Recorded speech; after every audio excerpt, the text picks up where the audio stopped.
Well, ironically, yesterday I mentioned that this channel gets compared to TMZ, and I take it as a compliment. But it's ironic because TMZ is getting a huge amount of backlash right now for how they handled the coverage of a recent celebrity death.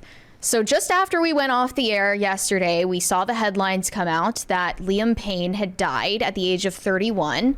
He fell off of the balcony of his hotel room in Buenos Aires, and it appears that that was intentional, but there's still very little known about this situation. TMZ has been getting a lot of flack for the way that they covered this. Initially, in their article, they were very early to the story. They included photos from the scene of Liam Payne's death showing his body.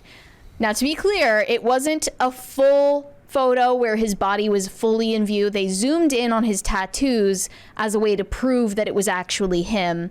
They say TMZ obtained a photo showing Liam's body on a wooden deck at the hotel with tables and chairs nearby. We're not showing the whole body, but you can clearly see his tattoos, a clock on his left forearm, and a scorpion on his abdomen. If you guys, by the way, are unfamiliar with who Liam Payne is, he's one of the former members of One Direction, the British boy band. I personally wasn't a fan at the time, but it was a super big deal for girls my age. So a lot of older Zoomers and young millennials are freaking out right now because this is one of the first big celebrity deaths from their generation. Yeah. But overall, people are outraged at TMZ. One of them said TMZ just did something more disgusting I even thought they were capable of, and the bar was already in hell. Yeah. What do you think of that? People were bringing up what happened when Kobe Bryant's death was leaked and posted on TMZ, and the family found out before they even had a chance to be notified by law enforcement.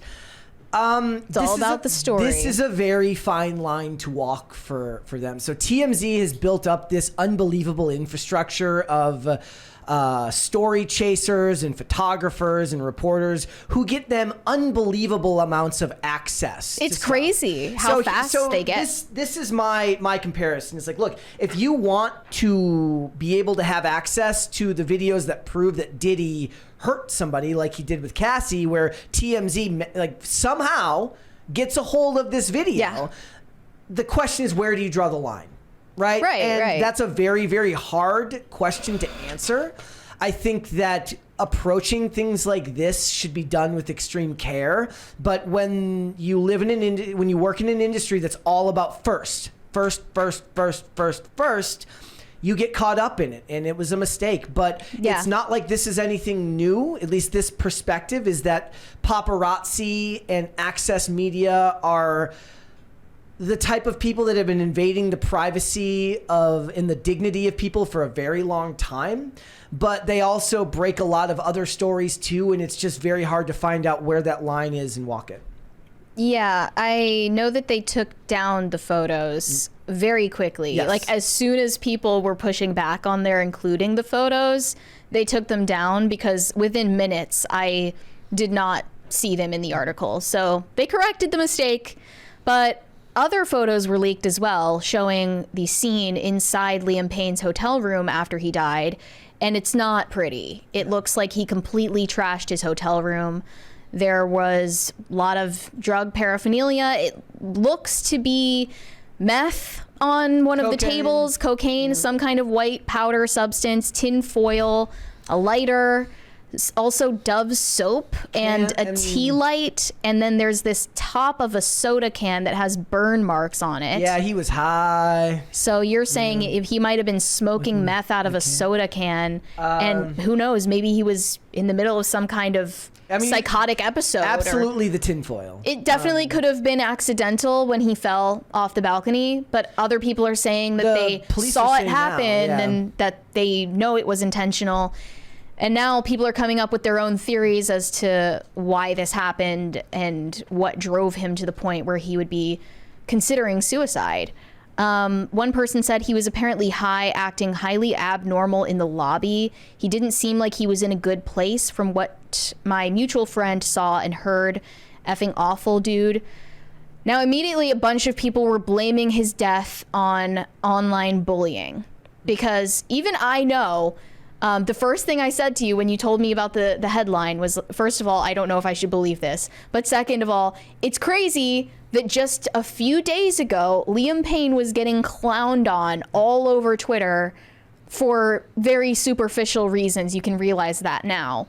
A lot of people were making fun of him just a couple, like 2 to 3 days ago, because they say that he's less, he was less relevant than the other former members of One Direction, and he's riding their coattails, and he has an ego problem.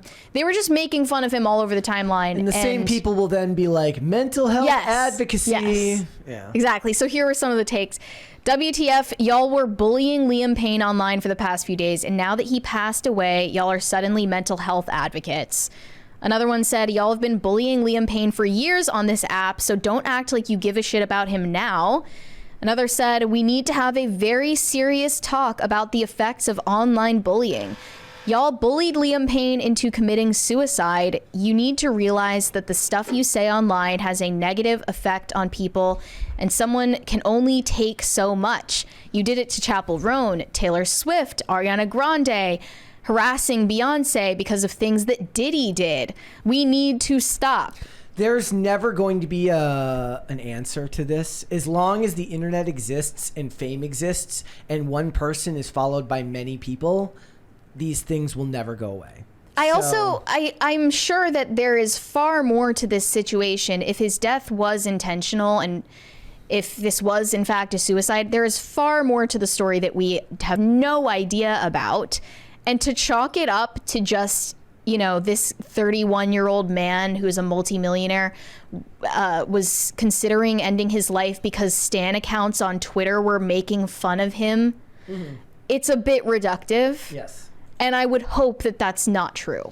Well, but there's other theories as well that his suicide might be related to a dispute that he has going on or had going on with his ex-fiancée, Maya Henry. I just want to point out, though, that it says, this was from Drama Alert earlier. It says, Liam Payne died by apparent suicide, law enforcement reports. A police official in Buenos Aires told them that he had jumped from the balcony. Look, whether it benefits them for this to be suicide. If it's an accidental death, there's all sorts of liability issues for the hotel. Yes, the hotel and for and tourism and stuff like that. Like there's all sorts of issues that come from this being an accident. Yeah, I hadn't heard anyone worse. Point that out, but that's true. But I saw that people were posting about Liam Payne's legal dispute with his ex-fiancée that was going on literally just days before his death. This says the development comes after his ex-fiancée Maya Henry started legal proceedings against him. She told lawyers to issue a cease and desist letter to him after he allegedly kept contacting her and her family. This is following the emergence of new and concerning information. She has retained attorneys to represent her at this time. That is her only comment on the matter. Maya Henry came out with a new novel recently called Looking Forward, which is about a girl who falls in love with a charming pop star, and it was inspired by true events, is what she said in May.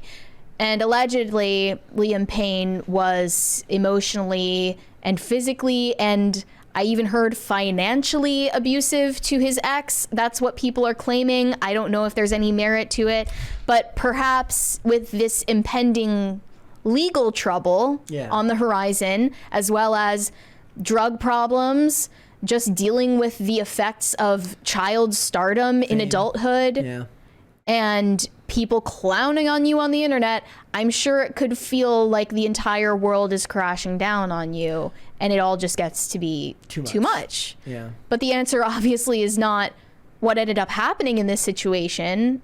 I just don't think that we'll ever know the full story. No, and like you said, drug use alone indicates more that, you're looking to escape from the world, that there are problems in your life that you can't handle sober, which I unfortunately understand completely and have been there.